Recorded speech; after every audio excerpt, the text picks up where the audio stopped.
என்ன அது ஆண்களை ஏலம் விடுறாங்களா அப்படின்னு இந்த புக்ல பார்த்ததும் நான் ஷாக் ஆகிட்டேங்க. அட ஆமாப்பா. இந்த பேச்சுலர் ஆக்ஷன் புக்ல ஒரு சேரிட்டிக்கு ஃபண்ட் கலெக்ட் பண்றதுக்காக ஆண்களை ஏலம் விடுறாங்க. இந்த ஏலத்துல நம்ம ஹீரோ ஸ்காட்டும் ஏலம் விடப்படக்கூடிய ஆளா கலந்துக்கிறாரு.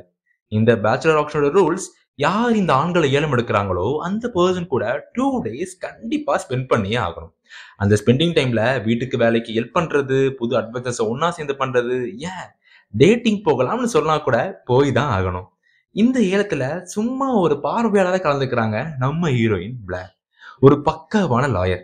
ஏலத்துல பிளேர் யாரையும் வாங்க வரல, பட் ரொம்ப சுவாரஸ்யமா ஆக்ஷனை கவனிச்சுக்கிட்டு இருந்தா. திடீர்னு என்ன ஆச்சுன்னு தெரியல, பார்வையாளரா மட்டும் இருந்த பிளேர் நம்ம ஹீரோ ஸ்காட்டை பார்த்ததும் எப்படியாச்சும் ஏலத்துல அவர் எடுத்துடணும்னு ரொம்ப ஆர்வமா இருக்கா. என்னன்னு தெரியல, ஸ்காட்டை பார்த்ததும் அவரோட ரெஸ்பான்சிபிள் லுக், ஹேண்ட்ஸமான ஃபேஸ் அண்ட் ஒரு பெர்ஃபெக்ட் மேன் ஃபீல் வந்ததால ஒரு பெரிய அமௌண்ட் கொடுத்து ஸ்காட்டை வாங்கவும் செஞ்சிடறா.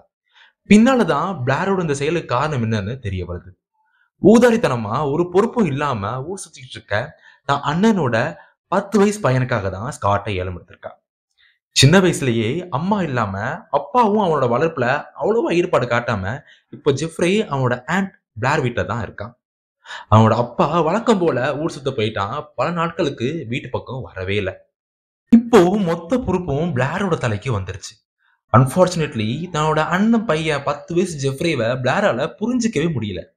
என்னத்தான் தான் ஒரு அடல்ட்டா இருந்தாலும் அவனுக்கு அப்பா ஆர் அண்ணன் ஸ்தானத்துல இருந்து மேன் டு மேன் ஒரு ரைட்டா ஆர் ராங்னு சொல்ற ஒருத்தர் இருந்தா அது ரொம்ப உபயோகமா இருக்கும்னு யோசிச்சுதான் ஸ்காட் மாதிரி ஒருத்தனை கூட தன்னோட அண்ணன் பையனுக்காக 2 நாள் கூட வச்சுக்கிறதா யோசிச்சு தான் அந்த ஏலத்துல ஸ்காட்டை பிளார் வாங்கினான். இந்த ஸ்காட் மூலியமா ஜெஃப்ரியோட கேரக்டர் ரொம்ப மாத்த முடியும், இது சரி தவறுன்னு புரிய வைக்க முடியும், அவனோட ஸ்டடிஸை ரொம்ப இம்ப்ரூவ் பண்ண முடியும்னு ரொம்பவே நம்பினா பிளார். இவங்க எல்லாரும் ஒரு நேர்கோட்டில் வந்து எப்படி சந்தோஷமா வாழ்ந்தாங்கன்றதான் இந்த புக்கோட மீதி கதையா இருக்கு. இந்த புக்கை நம்ம கொஞ்சம் இறங்கி அலசி பார்த்தோம்னா இந்த கதை எழுதப்பட்டிருக்க விதத்தை புரிஞ்சுக்க முடியும்.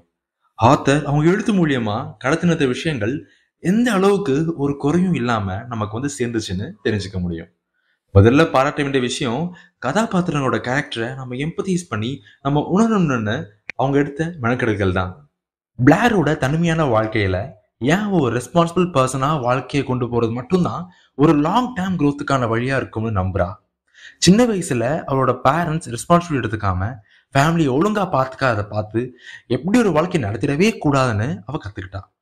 இப்போ தான் அண்ணன் பையன் ஜெஃப்ரிக்கும் அதே மாதிரி சம்பவம் திரும்ப நடக்கிறத அவளால ஏத்துக்க முடியல. அதனால அனுமதிக்க கூடாதுன்ற காரணத்தால தான் அதுல ஒரு பகுதியா ஒரு சின்ன உதவியா தான் ஸ்காட் ஏலத்தை எடுக்கிறா.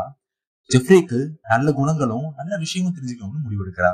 ஸ்காட் என்னத்தான் அந்த ஆக்ஷன்ல ஒரு பெர்ஃபெக்ட் ரெஸ்பான்சிபிள் பர்சன் மாதிரி தெரிஞ்சாலும் உண்மையில ரெஸ்பான்சிபிலிட்டி எடுத்துக்க ரொம்ப யோசிக்கிற ஆளு. தானும் யாரை சார்ந்து இருக்க வேண்டாம், தன்னையும் யாரும் சார்ந்து இருக்க வேண்டாம்னு யோசிக்கக்கூடிய ஒரு கதாபாத்திரம். ஒரு கமிட்மெண்ட்டை முழுசா இறங்குறதுக்கு ரொம்ப யோசிச்சு பயப்படக்கூடிய ஆளு. இந்த நிமிஷத்தை என்ஜாய் பண்ணணும்னு யோசிக்கக்கூடிய ஒரு ஆளு.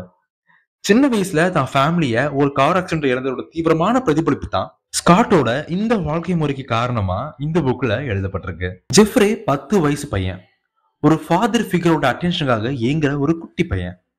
அவன் அப்பா ஒரு ஊர் சுற்றும் ஊதாரி அண்ட் அவன் அம்மா கொஞ்சம் வருஷம் மட்டும் தான் இறந்து போயிட்டாங்க. அந்த அட்டென்ஷனுக்கு எதிர்பார்த்து தான் ஏங்கிட்டு இருக்கான். அவன் அப்பா தொடர்ந்து ஒரு நல்ல அப்பாவா இருக்கிறதுல இருந்து தவற நிமிடங்கள் ஒவ்வொன்றும் ஜெஃப்ரியோட மனசுல ஒரு நீங்கா இயக்கத்தை ஏற்படுத்துது. இப்போ ஸ்காட் தான் அவனோட லாஸ்ட் ஹோப்.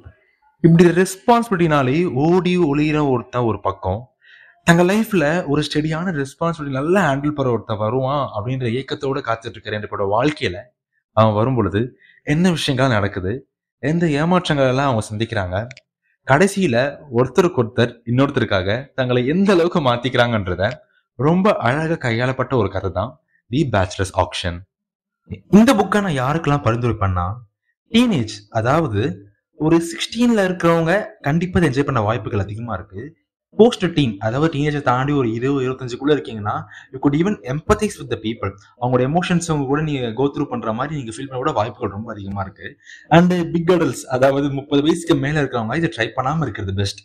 சின்ஸ் இந்த உங்களோட எக்ஸ்போஷர் வாழ்க்கையில நீங்க பார்த்த விஷயங்கள் அதெல்லாம் தெரிஞ்சு இதை நீங்க படிச்சு பார்க்கும்போது இந்த ஃபீலிங்ஸ் இந்த திங்ஸ் இவங்க கோ த்ரூ பண்ற எல்லாமே கொஞ்சம் ஆர்டிஃபிஷியலா ஃபீல் ஆகலாம்.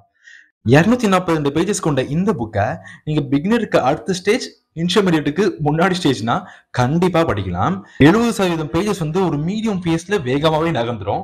கடைசி 30% ஆஃப் பேஜஸ் கன்சம்ப்ட் நேரத்துல டக்குன்னு முடிஞ்சிடும். அதுதான் இந்த புக்கோட ஃபீலிங்கா எனக்கு இருந்துச்சு.